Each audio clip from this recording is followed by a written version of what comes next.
To choose your seats on a flight using Expedia, start by opening the official Expedia website.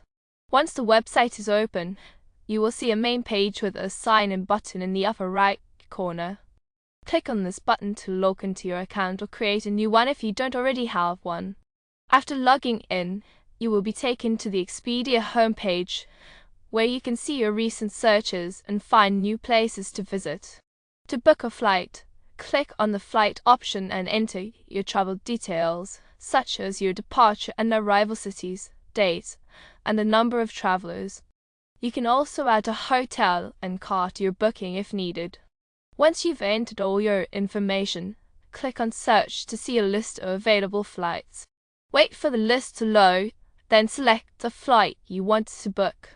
You will be given the option to select your seat for a fee. Choose your seat, then proceed to select your return flight if applicable.